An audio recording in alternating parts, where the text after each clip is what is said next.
Hello, and welcome to our PHLAFF 2024 Q&A panel sessions. My name is Tyler, and I work with the Philadelphia Latino Arts and Film Festival, and I'm going to be moderating this session today. I'd like to begin by giving our participants a second to introduce themselves and the film that they're working on, or worked on, and submitted to the festival. You guys can go ahead in whatever order you prefer. Okay, Isa, you first. My name is Isaias Perez, and I'm the writer, co-director, and producer of An Outfit. Awesome. My name is Zohra. I am producer and co-director along with Isa of An Outfit. It's so great to be able to talk to you guys today. So I have a few questions, like 4 or 5, maybe 6. We'll see. I'll try and keep myself contained. But I, as a one of the moderators, like helped look through all the films for submissions in this year. I get very excited to talk to a lot of the filmmakers because a lot of these films I've just seen on lists and I've gone through almost all of them and I've watched them and I have all these thoughts, but I never get to hear like filmmakers' perspective on things. So I guess my first question for you guys is like, what was the source of inspiration that brought about this story? Like, how did you guys land on this is the story we want to tell? Well, in my as a writer, I worked for a women fashions company since 2014, and part of our job is to like style, like our customers, get them outfits, and our goal is to make them feel pretty, happy, and confident. So I remember my sister came to my store in 2017, and she had her first baby, and she was not feeling happy and confident. She was struggling with a little bit of postpartum depression, insecurity. And I remember she called me. She said, Isa, can you help me get 2 outfits at your store? I know I never shopped there, but I just need help because I'm going to a wedding and I need a dress for a rehearsal dinner and the actual wedding. And I don't know what to wear. I don't know what looks good on me. And I remember when she walked into the store, I spent like a good hour with her. And what really got me was her Facebook post about how beautiful she was feeling and confident after giving herself a chance to try to uplift herself and do something about it, and just taking the risk of like embracing her new body, her new her. And that really got me. And I decided to pay more attention to all mothers and newly moms at the store. And since I work on a daily basis with women in the fashion industry, I said, you know what? As a writer and filmmaker, I need to talk about this because I am here because a woman brought me here. I'm fruit of my mom and my dad. But my mom, I'm sorry, had the hardest part. Like she brought me here. She carried me in her womb for 9 months, and I remember her talking about her stretch mark, her body insecurities, and even till today, she said, "If I had the money for a surgery, I'll get surgery and get my body back." So I was like, you know what? I'm gonna do this to honor my sister and my mother and all mothers around the world who struggle and work super hard for us to be here, and I'm really proud and honored. And yeah, that was the inspiration. It's beautiful. I think the reason I love that question so much and I like to swing it to filmmakers is because I think you can never really tell where a story really comes from. But every time I've asked filmmakers this question, I always get something like that, where it's a very like real personal experience that really sets off onto making something like this. I wanted to ask, how did you guys come together then? How did this collaboration come together? So our communal, he's another producer on the film, Troy. Um, he contacted me. I was actually working on a film in Belize and we had wrapped and I was still there tying up loose ends. And Troy texted saying, hey, we're looking for a crew, da da da. And I just asked all these questions, da da da da da da da. And he goes, I have a feeling you guys should just meet. So then Isaias and I talked on the phone and it was just like instant connection. So I was already interested in the project, but I was like, well, first, I'm not a mother. Am I going to understand this, right?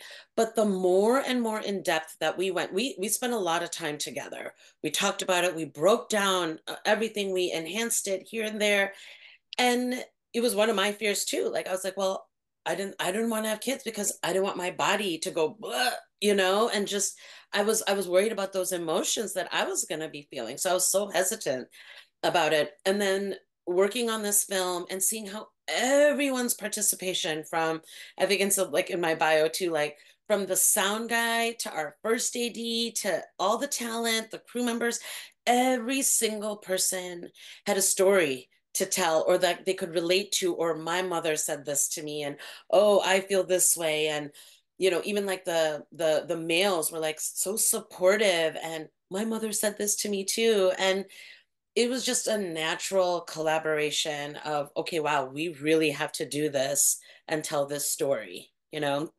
Um, and between me and Issa, like it was just so natural. We're both Capricorns, and it was just boom. And like he knew what parts he had to handle, I knew what parts I had to handle.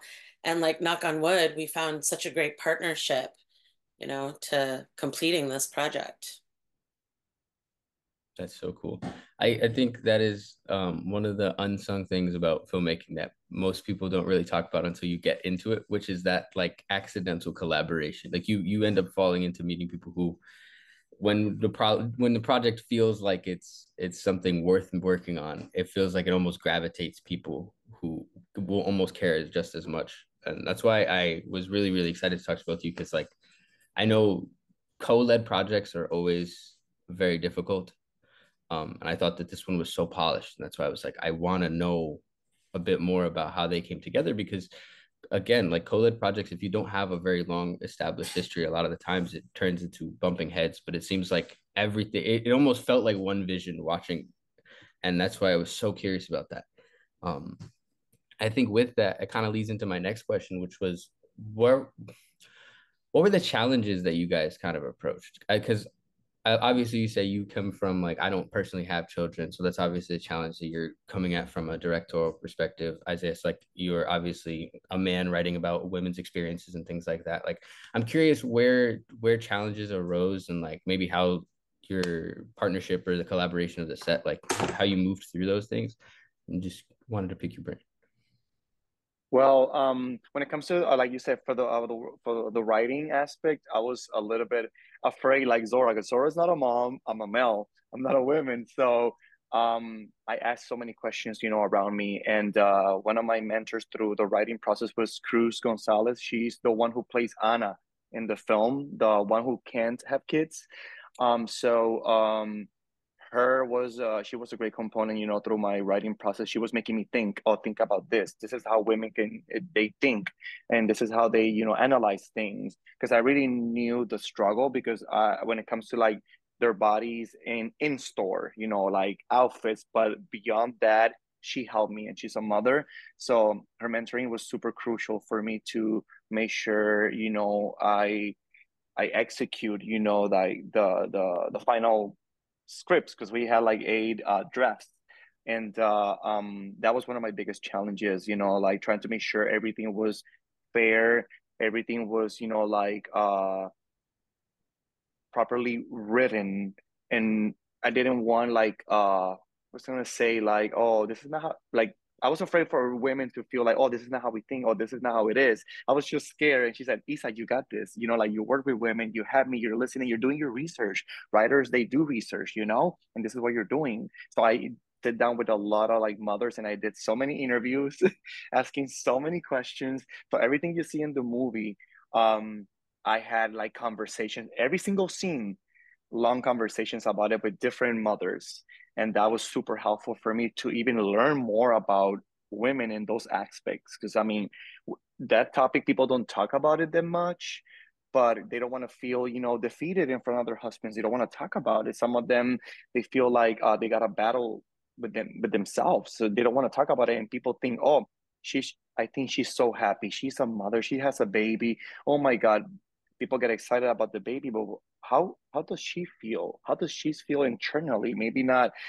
Maybe she doesn't have like like stretch marks or extra skin, or like maybe she didn't gain weight, but maybe in her inner, how does she feels? So it was really good for me to get to know women in a deeper aspect. So I learned and grew so much, and I feel like Sora can share more about the onset challenges.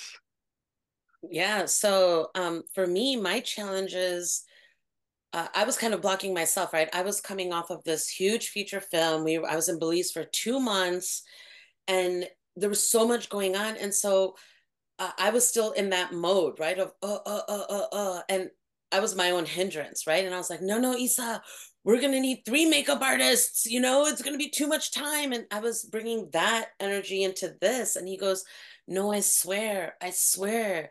And he was right. The talent that we had prepared, they weren't the divas. They were so like, it was all one team. We were doing this together. Their ideas were, like gelled with ours, and we collaborated together.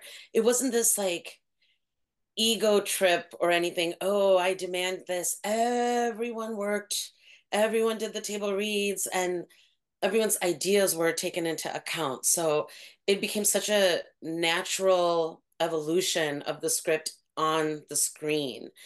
And so my challengers were, oh, what about the location? What are we gonna do? We have all these things, all these areas, and bam, like Mary Santana from the Miracle Center is one of our producers as well, and she made it happen. All of our locations were, set. Akira, who's the store that Isaias works for, they supported us. We got to film there. And of course, our executive producer, Graco Funes, bam, he saw what we were doing. And without him, none of this could happen. He trusted us. And he's like, here you go, boom.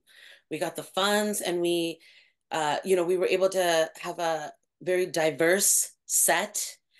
We got to I get it with independent short films. Sometimes, some people are getting paid, some people aren't, but we made sure we went by the book. And my highlight was when one of the PAs, who I didn't even really know, but she came up to me and she was like, I just want to thank you. This is the most diverse set I've ever been on. And it gives me encouragement that this is possible. And I got goosebumps because when I hired everybody, I wasn't even thinking honestly about, it has to be diverse or whatever. I was like, oh, you're great. You're great. And it was an afterthought for me. And so that was a really proud moment. I was like, wow, we're achieving what people say that they want to do, but we actually achieved it. So yeah, that was a highlight moment. That's really, really honestly very beautiful. I like that would catch me off guard too. Because I think I feel like, go ahead. I think one of the another big challenge that I had was looking for my lead actress, because I did not want to negotiate her, and I had 7 established Latina actresses in the industry, and I was like, it has to be someone who embraced this character, and I remember like my the producer was emailing the agents, and no one were responding. And I decided to message them, to the 7 of them, through Instagram, and Laura replied. And she's like, oh my God, my agent didn't tell me about this. And she's in California. And she was at the time promoting, she was about to promote her new show with Amazon Freebie, Casa Grande. And she's in the show. And she said, oh my God, I think we were so busy with all this that they didn't pay attention, but I want to call you and talk to you about it. I'm very interested in this role. So I knew it was going to be challenging to get a established actress in the industry for the role, but I was like, I know I can do this. I know I can do this. And she read it. She became a producer. She was a great component, to the level that she brought she co-wrote the song in Puerto Rico with Mireya, and Eduardo Reyes. He's a Latin Grammy Award winner and a Billboard Award winner, and they produced the song in Puerto Rico for free for us because they love the project. So she even shoots some parts of the film in California with her boyfriend because we didn't have time. So she got so involved, and she's like, "Oh my God, Isa! Like, if you're gonna have me as a producer, I want to be involved in everything, in all your needs." And she's been there since day one with us. So passionate. Same with Cruz, with the mentoring, with the script. Jaslyn Gonzalez joined the team. She won America's Next Top Model, and she said, "I want to be a part of this." And she's like, I struggle with, even me, I'm super skinny, and I'm a model, but I struggle with a lot of insecurities. And now she has an organization that is to empower women of all types of body, all types of look, to empower them. And she came along to the price. I was able to have like great people working in the industry for this project. And like you said, like Zohra, at some point, she's like, oh my God, we have Jesslyn Gonzalez. She won America's Next Top Model. We have Laura Alemán. She's in the industry. She's done so many movies and shows right now. Wow, what are we going to do? I was like, no, they're super, super, super humble, and they're willing to work together with us and make it work. And we saw the product and on set. We saw the beauty in set, how there was at times, there was one moment we were shooting the scene where she's touching her stomach in the shower, and after we said cut, the first AD, she came down crying. She's like, my mom. Everybody was crying on set. And there was moments that when we stopped shooting, we were like, oh my God, let's take a moment, because the people are very sensitive and emotional. But it was just thinking on their moms and on themselves. And it was so beautiful that I was like, oh my God, is this happening right now? But it was beautiful. And even Laura said, this film helped me to heal so much, because she went through a lot in her past. She's not a mom, but she went through a lot. And she's like, I'm healing through this shooting process. And for me, well, that was everything. Beautiful.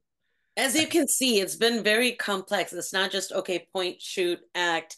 Yeah. It was just this whole energy of everybody and all those sentiments on set. And I think that's why everyone can relate to it so well, because it was just so transparent.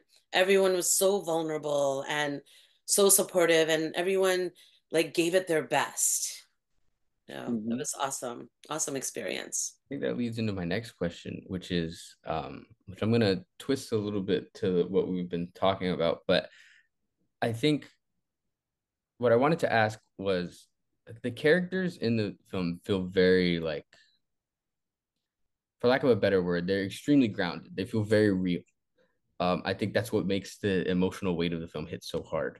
And now hearing all this about like having your lead actress and like so many people like jump onto this project and really like give it 1,000%. I think my question was originally going to be like how those characters came to be, but I think my question is more now, how did that collaborative process and like that open, like almost wave of like support from your crew and your cast, like how do you think that evolved the characters in the story? So we had when we had the table read, I remember Laura and Johan, the lead actors, they said, hey, can we have a conversation about the script? So me and Zohra as directors, we were so open to have them collaborate with us. We made some adjustments. For example, Johan, the guy who plays the husband, Alan, he brought some humor to the story, to their dynamic, because he was reading, it was more serious, but he brought that, and when he reread it and he brought those ideas, I said, you know what, I like this. Same her, she brought some twist to their dynamic, to the level that they decided weeks prior shooting, they were texting and talking over the phone to get themselves comfortable with each other. So that's why their dynamic was like this on set, because they took it very serious, like as actors. This is why, this is the beauty of having like actors that really embrace the story, and they're not here to get paid. They all got paid, they all got their good salaries, and we gave their best for them, because as an actor, because I'm an actor, I became a writer and director little by little. You want to be treated with respect, with all that. But they embraced this without thinking of all these things. They were so passionate on making this film and the story come to life so in a powerful way that they created that dynamic between them two. They were texting, calling, they spoke with their own partners, because Johan is married and Laura has her partner, and they say, hey, just so you know, we're gonna do this with our co-stars, and they were on board. So they created that marriage between them prior shooting, and that's why when they met in person, it was magical. So and me and Zohra, we were open for us to make some adjustments to make the story not as heavy, but make it more like, because they're happy, they're a happy couple, they're not miserable. It's just like she's struggling with some inner insecurities and inner, situations that mothers go through with the postpartum depression, and he's trying to be supportive, but sometimes, they don't know how to handle it. So we don't want to take away of their happiness because they're a happy couple. So I think that was super helpful to have those characters very grounded and very real. That dynamic that they worked together before shooting. Yeah, and that was kind of like their rehearsal, their prep, for their roles. Um, and to be honest, we got really lucky. I think, with Isa casting like Laura, like it changed everything, right? Like boom, like she's just such a natural. So I thank God for that all the time. Like, thank you. She really brought it to the table. And then in hindsight, also like when we see other films that involve like women and, emotions and all of this, it would have been really easy for the husband to be like a prick, like, oh, let's lose some weight, or whatever. But it wasn't even about that. And we want to show like our community that, hey, be supportive. Look, it can be good. It doesn't always have to be, oh, the woman's depressed or whatever. Like, be supportive. And look, I think it's more of like a message too. And that's where Johan brought in like the humor, the supportive husband, and their conclusion, they decide to procreate and, continue their family, or, the ending's a little open ended to what the audience wants to interpret. So, but yeah, we just got really lucky with casting. That's so That's interesting. I wouldn't say you got entirely lucky with casting. I think the writing of the story is very, very sharp. I think it's shot beautifully. Um, I think there's a lot of factors that make this project so quality. I think that did stand out for me a lot as a man who, like, I came from a family of all women besides my dad. And I remember the only thing that I would really pick up from my dad was like, all right, don't be dismissive, like support. And that's when I saw that character, I was very much had the same thought where that resonated with me as a man. I was like, okay, that's an example of like one, he's not, I don't want to call him comedic relief, but there are these moments that feel much heavier and then he almost like pops them. It's just like breathe for a moment. And like providing that for the other characters, I always thought I admired a lot. And it's something that like in my own personal writing, I'm like, I gotta get better at whatever he's doing. That's fantastic. It's Then amazing. I think, but from that question, I think this was my last question. But this is a question that I really, really am curious you guys' opinions, especially with a project like this that I think has some value. Actually, you know what? Screw that. I want to ask you more questions. My next question is, where did the title come from? How did you guys land on the outfit? I'm curious because sometimes people think their titles are similar. I know there's always a story. Well, since her her mission is to get an outfit for the wedding, I said, you know what? I'm just gonna. I had so many ideas, but I was like, you know what? An outfit is like the one because it's straight to the point. She needs an outfit, and that the story goes around. Everything starts with that outfit that she needs to get for the wedding, and from there we see, boom, all these things are gonna start happening just because she needs an outfit for a wedding right away in a short amount of time, and we're gonna go around that. And then when you see the movie and you see the scene in the store, you get more, okay, why it's an outfit.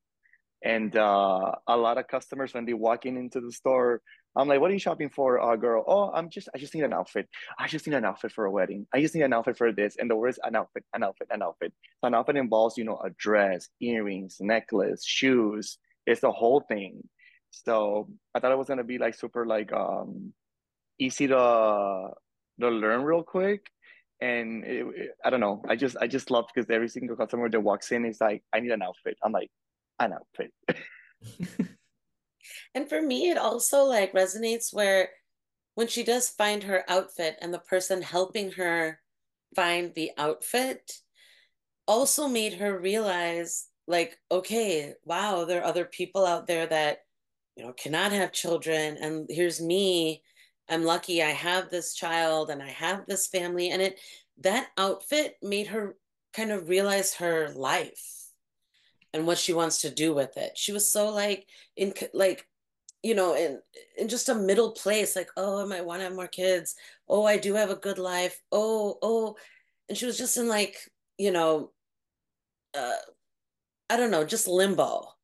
And then that outfit got her to kind of realize, you know, her qualities of life. Oh my God. It's so nice when you hear the directors answer a question and it's kind of where you were going when you watched it.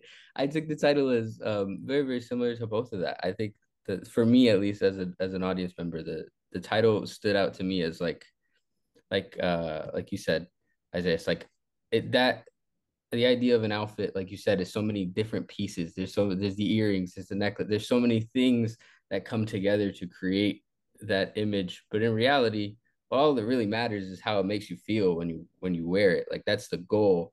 And so I think in that when you take that almost allegory and apply it to this woman's life and how she has all of these moving pieces and she doesn't know where things go or where they're going to fit or if they go together. I think that's why I wanted to ask because I think the title is very simple, but it's also a lot deeper, especially when you watch It's a lot deeper. and pay attention. Yeah. Yes. All right. This is my last question. I won't bother you guys too much. We're coming up on our 45 minutes, but this has been an amazing conversation. My last question is just how do you guys hope each of you as filmmakers, like, how do you hope audiences react to your film when they watch it? What do you hope that they take away? To be honest, completely honest, I just want not only mothers and women, but every single person who has struggles and insecurities within themselves and their body image and how they perceive how they look or who they are to be empowered by it. And I feel like we all have our insecurities, we all have our struggles, but something I learned at this through a pastor, he said you have a hard situation, but down the block, there's someone with a harder situation than yours. In the world, in other countries, there's someone with a bigger situation than yours. Embrace what you have, lift yourself up, and uh, and love yourself and love what you have right now and work hard. So I feel I just want people to their solutions and the same way in the film, like I'm never gonna be in a women's shoes, I'm never gonna be in how they feel. I there's no way, but I just want them to just be inspired, be motivated. I want husbands to be motivated and inspired to help their wives, their partners. And because sometimes, like you said, I mean, even my dad, he was always taking care of my mom, making sure she was looking good. He's spoiling her, making her, listening to her. A lot of struggles in marriage that I heard during these interviews. It's like I wish he will listen. I wish he was more involved. I wish he will come with me to the store. I wish he was more into how I feel, not what how he feels, but how I feel. So it's just for them to be to be empowered. I just want to empower them and people to start conversations aside of like not only mothers, but other one of my friends, a producer, saw it and he's like, I identify myself because I don't like to take my shirt off it in the beach because I don't have a body.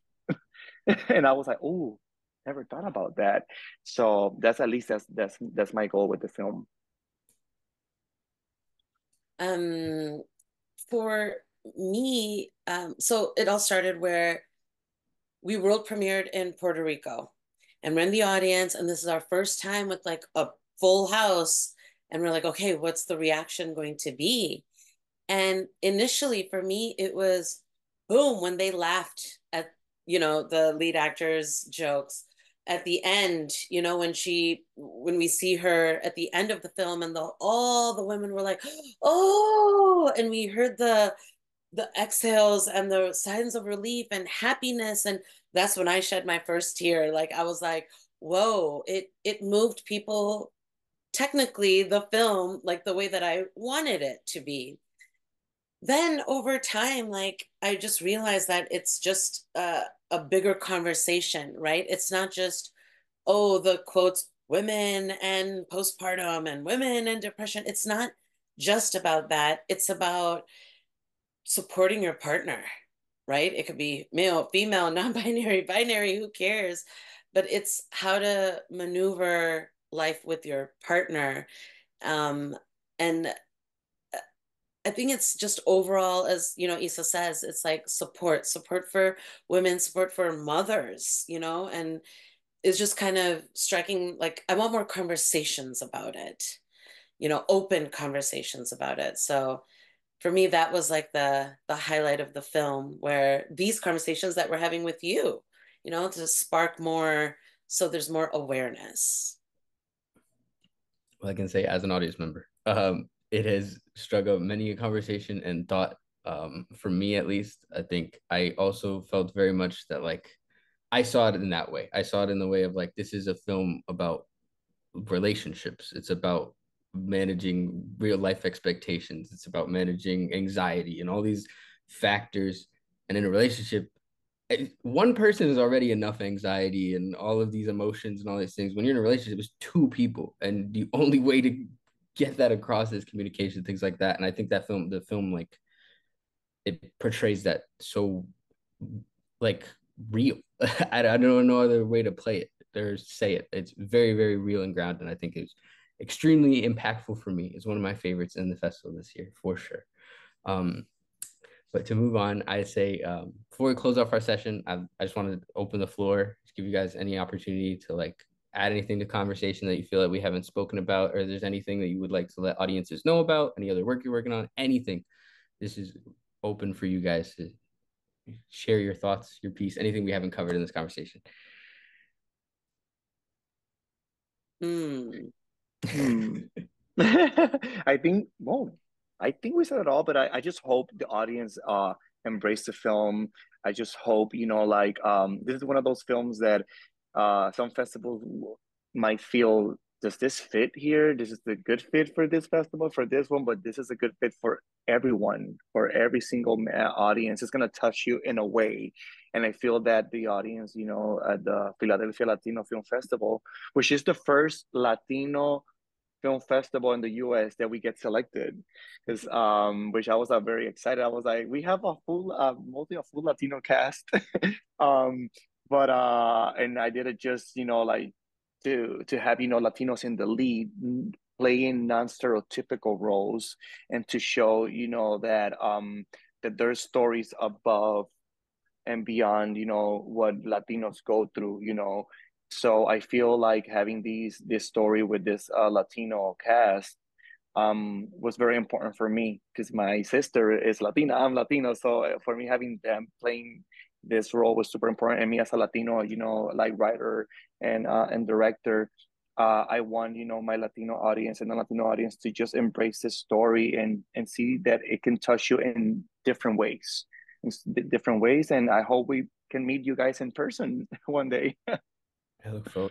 That'd be awesome. Yeah, I mean, great. Thank you so much for your time in today's panel. I'd like to appreciate send it again another line of appreciation for you guys even submitting. I did not know that we were the only Latin festival that let you guys in the US, and I'm gonna wear that as a badge of honor, because all the other festivals, I don't know what they're doing, I don't know what they're watching.